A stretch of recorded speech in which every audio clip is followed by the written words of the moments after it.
Hello everyone, स्वागत है एक बार पुनः आप सभी का हमारे अपने YouTube channel Shiv coaching classes पर। दोस्तों, आज की इस वीडियो में हम देखेंगे अनुवांशिक कोड की प्रमुख विशेषताएं या प्रमुख लक्षण क्या क्या होते हैं, और साथ ही साथ देखेंगे न्यूक्लियोटाइड्स के जो भी फंक्शंस या कार्य हैं उनको आज की इस वीडियो में डिस्कस करेंगे।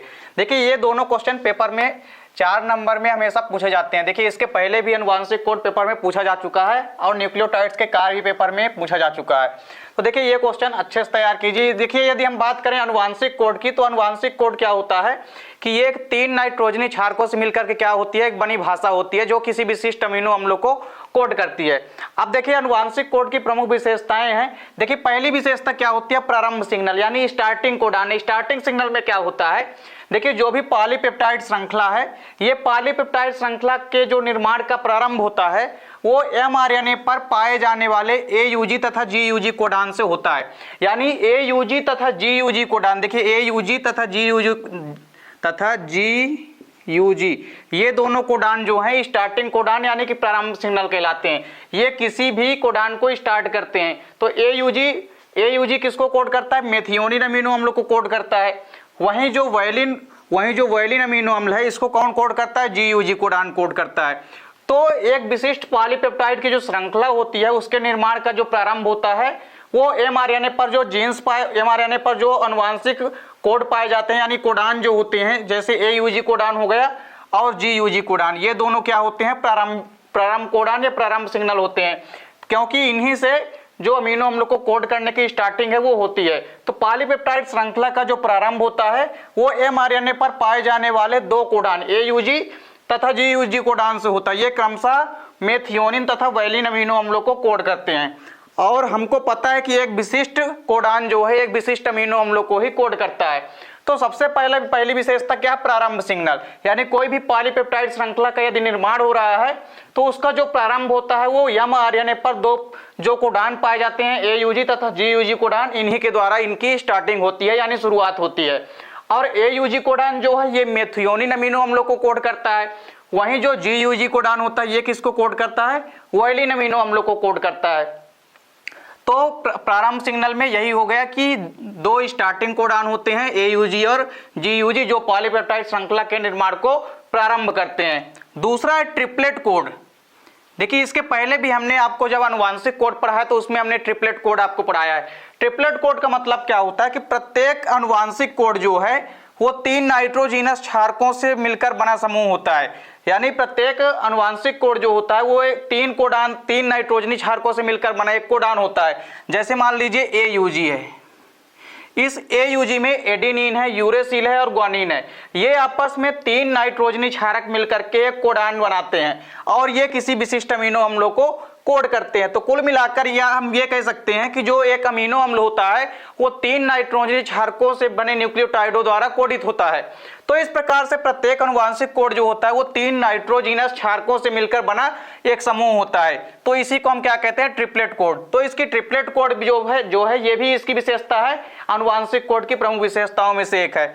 तीसरा है असंदिग्ध कोडान। देखिए, असंदिग्ध कोडान का मतलब क्या होता है कि एक कोडान एक ही अमीनो अम्लों को कोड करता है, दूसरे को नहीं। यानी देखिए, यदि एक कोडान है, जैसे मान लीजिए हमारे पास एयूजी कोडान है या मान लीजिए कोई भी यूसीए कोडान है, तो ये किसी विशिष्ट अमीनो अम्लों को ही कोड करते हैं। ये किसी एक ही अमीनो अम्लों को कोड करेंगे।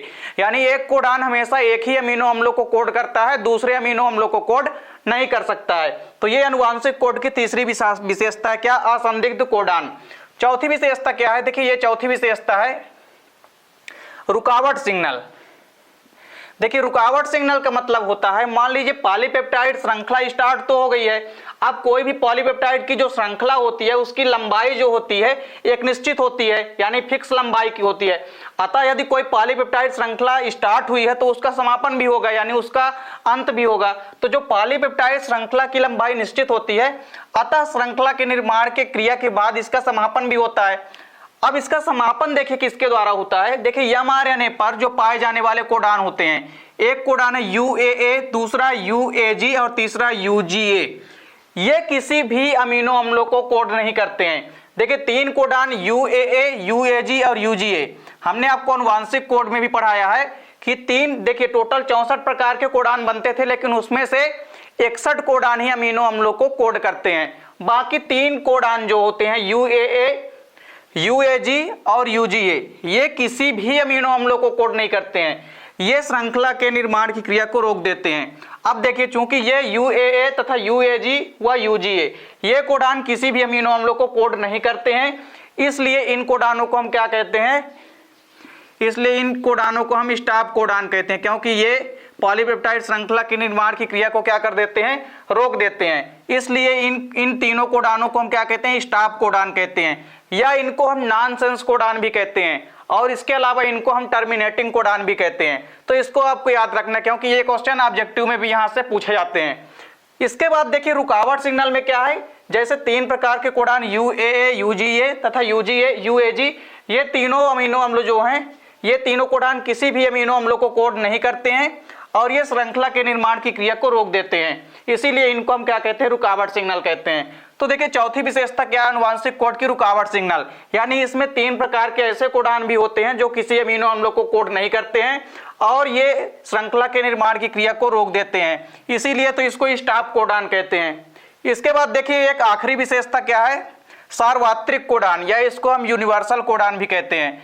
तो सार्वत्रिक कोडान का मतलब क्या है, जैसे देखिए पृथ्वी पर पाए जाने वाले समस्त जीव, जैसे मान लीजिए यदि हम बात करें उदाहरण के लिए, यहाँ पे हम देखते हैं जैसे विषाणुओं में यानी वायरस में तथा उच्च श्रेणी के जो वृक्ष होते हैं, इसके अलावा मनुष्यों तक में जो UUU कोडान होता है, कौन सा कोडान, UUU कोडान, तो ये UUU कोडान जो है फिनाइल एनालिन को कोड करता है।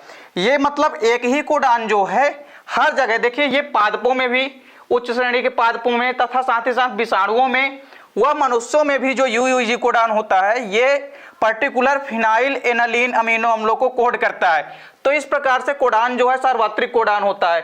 तो इस प्रकार से यहाँ पे आनुवांशिक कोड की 5 प्रमुख विशेषताएं हैं, ये पेपर में 4 नंबर की अक्सर पूछी जाती है। तो आनुवांशिक कोड की प्रमुख विशेषताएं या कभी कभी विशेषताएं ना दे करके उसके लक्षण पूछ लेता है, तो दोनों वही है, इसमें कंफ्यूज नहीं होना है। तो देखिए आनुवांशिक कोड की प्रमुख विशेषताएं 5 होती है यहाँ पे। पहला है प्रारंभ सिग्नल, जिसमें से क्या होता है, पॉलीपेप्टाइड श्रृंखला का प्रारंभन होता है, और बेसिकली UAG तथा GUG कोडान जो है ये किसी भी पर्टिकुलर पॉलीपेप्टाइड श्रृंखला का प्रारंभ करते हैं। वहीं ट्रिपलेट कोड में क्या होता है कि प्रत्येक आनुवांशिक कोड जो है वो 3 नाइट्रोजनी क्षारकों से मिलकर के एक बनी भाषा होती है, यह एक समूह होता है। इसके बाद तीसरा क्या है, असंदिग्ध कोडान। असंदिग्ध कोडान में क्या होता है कि एक कोडान एक ही अमीनो अम्लों को कोड कर सकता है, दूसरे को नहीं। तो इस प्रकार से एक अमीनो अम्ल केवल एक ही कोडान द्वारा कोडित होता है। अब इसके बाद देखिए चौथा क्या था, रुकावट सिग्नल। रुकावट सिग्नल में क्या होता है, जैसा कि नाम से स्पष्ट है, रुकावट सिग्नल यानी स्टॉप कोडान, ये क्या करते हैं, किसी भी अमीनो अम्लों की जो पॉलीपेप्टाइड श्रृंखला होती है उसके निर्माण की क्रिया को रोक देते हैं। और देखिए कौन कौन से ऐसे कोडान होते हैं जिनको हम स्टॉप कोडान कहते हैं, तो UAA, UAG तथा UGA, ये 3 ऐसे कोडान होते हैं जो किसी भी अमीनो अम्ल को कोड नहीं करते हैं। इस प्रकार से श्रृंखला के निर्माण की क्रिया को ये क्या कर देते हैं, रोक देते हैं। वहीं सार्वत्रिक कोडान में क्या होता है कि एक ही कोडान जो है पर्टिकुलर हर जगह जो है एक ही अमीनो अम्लों को कोड करता है, चाहे वो मनुष्यों में हो, चाहे वो विषाणुओं में हो, चाहे वो पादपों में हो। तो इस प्रकार से आनुवांशिक कोड की 5 विशेषताएं हैं, आप इसका स्क्रीनशॉट ले लीजिए। इसके बाद हम देखेंगे न्यूक्लियोटाइड्स के जो भी फंक्शंस या कार्य होते हैं उनके बारे में।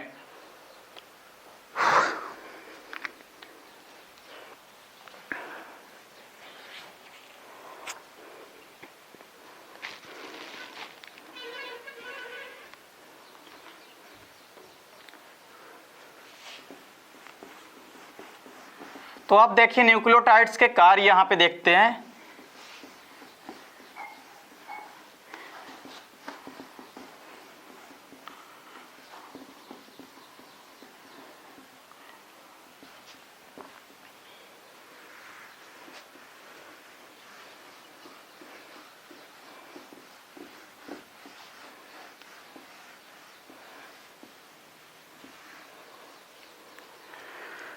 तो देखिए न्यूक्लियोटाइड्स का प्रमुख कार्य क्या है। देखिए पहला कार्य क्या होता है न्यूक्लियोटाइड्स का, कि न्यूक्लियोटाइड्स जो होते हैं ये प्रोटीन संश्लेषण का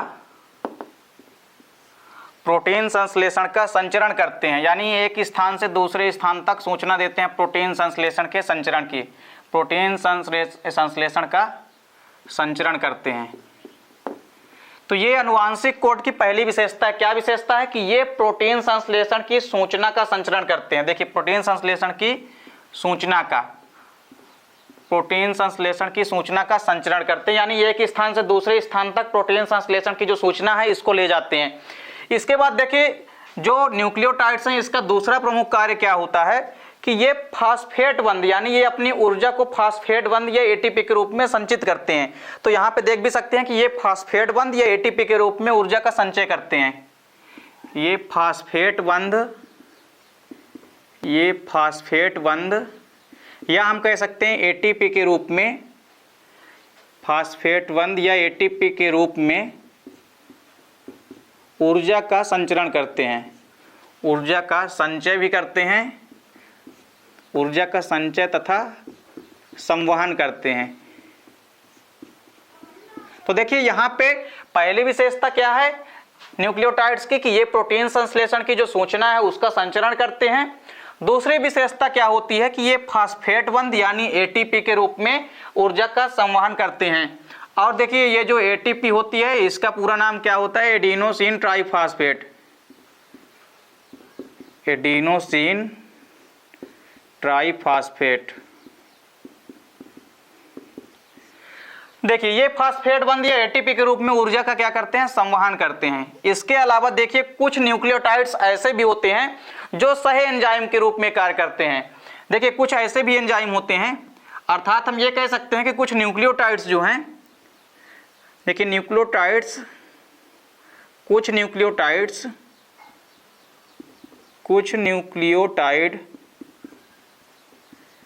कुछ न्यूक्लियोटाइड किसके रूप में कार्य करते हैं? कुछ न्यूक्लियोटाइड सह एंजाइम के रूप में भी कार्य करते हैं, सह एंजाइम के रूप में कार्य करते हैं। देखिए, यहाँ पे इसका एग्जाम्पल भी है। देखिए, जैसे जो इसके अलावा देखिए जो NAD होता है, NAD ये भी क्या करता है, जो न्यूक्लियोटाइड है ये क्या करता है? ये भी सह एंजाइम के रूप में करता है। और इसके अलावा एक NADP ये भी न्यूक्लियोटाइड क्या करता है? एक सह एंजाइम के रूप में कार्य करते हैं। तो इस प्रकार से देखिए, कुछ न्यूक्लियोटाइड्स जो होते हैं ये क्या करते हैं? सह एंजाइम के रूप में भी कार्य करते हैं। तो यहाँ पे तीन प्रमुख विशेषताएं या कार्य हो गए। किसकी? तीन प्रमुख कार्य हो गए न्यूक्लियोटाइड्स के। पहला है ये प्रोटीन संश्लेषण की सूचना का संचरण करते हैं, ये फास्फेट बंध यानी एटीपी के रूप में अपनी ऊर्जा का संचय भी करते हैं तथा साथ ही साथ संवहन भी करते हैं। किसके रूप में? एटीपी के रूप में या फास्फेट बंध के रूप में। इसके बाद नेक्स्ट क्या था कि कुछ न्यूक्लियोटाइड्स जो है ये सह एंजाइम के रूप में भी कार्य करते हैं। इसके अलावा देखिए, कुछ न्यूक्लियोटाइड्स जो हैं, कुछ न्यूक्लियोटाइड्स विटामिन के रूप में भी कार्य करते हैं। कुछ न्यूक्लियोटाइड विटामिन के रूप में भी कार्य करते हैं। कुछ न्यूक्लियोटाइड विटामिन के रूप में कार्य करते हैं, विटामिन के रूप में कार्य करते हैं, जैसे राइबोफ्लोविन,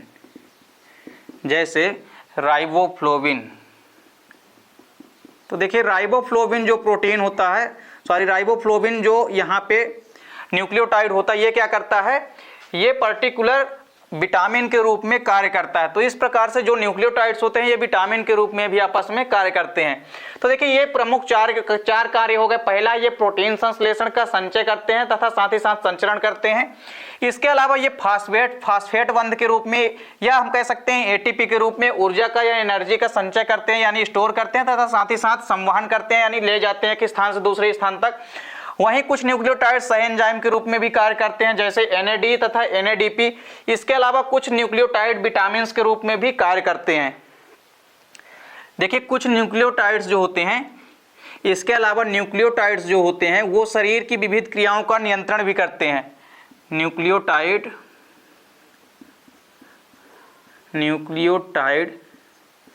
शरीर की विविध क्रियाओं का, शरीर की विविध क्रियाओं का विविध क्रियाओं का नियंत्रण भी करते हैं, नियंत्रण भी करते हैं। तो ये देखिए, ये पांचवा कार्य है न्यूक्लियोटाइड का, कि न्यूक्लियोटाइड्स जो होते हैं ये शरीर की विविध क्रियाओं का नियंत्रण भी करते हैं। तो इस प्रकार से देखिए, पहला क्या है, प्रोटीन संश्लेषण का संचरण करते हैं। दूसरा है ये फास्फेट या एटीपी के रूप में एनर्जी का संचय तथा संवहन करते हैं। और कुछ न्यूक्लियोटाइड सह एंजाइम के रूप में भी कार्य करते हैं, जैसे एनएडी हो गया और एनएडीपी हो गया। वहीं कुछ न्यूक्लियोटाइड्स जो है विटामिन के रूप में भी कार्य करते हैं, जैसे राइबोफ्लोविन जो होता है यह एक विटामिन के रूप में कार्य करता है। वहीं न्यूक्लियोटाइड शरीर की विविध क्रियाओं पर भी क्या करता है, नियंत्रण यानी कंट्रोल करता है। इसके अलावा देखिए, जो न्यूक्लियोटाइड होते हैं ये कुछ विशिष्ट शरीर के कोशिकांग, जैसे देखिए राइबोसोम, माइटोकॉन्ड्रिया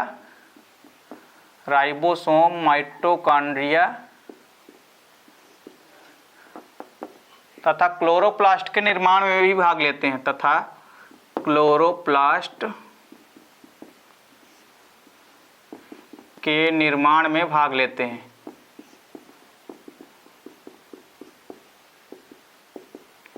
तो देखिए, राइबोसोम, माइटोकॉन्ड्रिया तथा क्लोरोप्लास्ट जैसे कोशिकांगों के निर्माण में भी न्यूक्लियोटाइड्स भाग लेते हैं। तो न्यूक्लियोटाइड्स के प्रमुख 6 कार्य हैं, इसको आपको अच्छे से तैयार करना है, क्योंकि ये दोनों क्वेश्चन पेपर में बार बार रिपीट होते हैं। तो देखिए, आनुवांशिक कोड की विशेषताएं हमने देखी। इसके बाद न्यूक्लियोटाइड्स के प्रमुख कार्य क्या क्या होते हैं। न्यूक्लियोटाइड्स के कार्य, ये प्रोटीन संश्लेषण की सूचना का संचरण करते हैं। दूसरा, ये फास्फेट या एटीपी के रूप में ऊर्जा का संचय एवं संवहन करते हैं। और कुछ न्यूक्लियोटाइड्स सह एंजाइम के रूप में भी कार्य करते हैं, जैसे एनएडी, एनएडीपी। इसी के अलावा कुछ न्यूक्लियोटाइड्स जो होते हैं ये विटामिन के रूप में भी कार्य करते हैं, जैसे राइबोफ्लोविन। न्यूक्लियोटाइड्स जो होते हैं ये शरीर की विविध क्रियाओं पर भी कंट्रोल करते हैं या नियंत्रण करते हैं।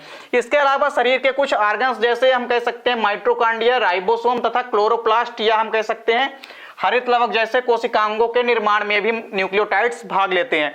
तो इस प्रकार से न्यूक्लियोटाइड्स के प्रमुख 6 कार्य हैं, इसको आपको तैयार करना। तो उम्मीद करता हूं दोस्तों वीडियो पसंद आई होगी। दोस्तों वीडियो अच्छी लगे तो लाइक और कमेंट कीजिए, साथ ही साथ दोस्तों के बीच शेयर कीजिए। मिलते हैं दोस्तों नेक्स्ट वीडियो में, तब तक के लिए जय हिंद, वंदे मातरम।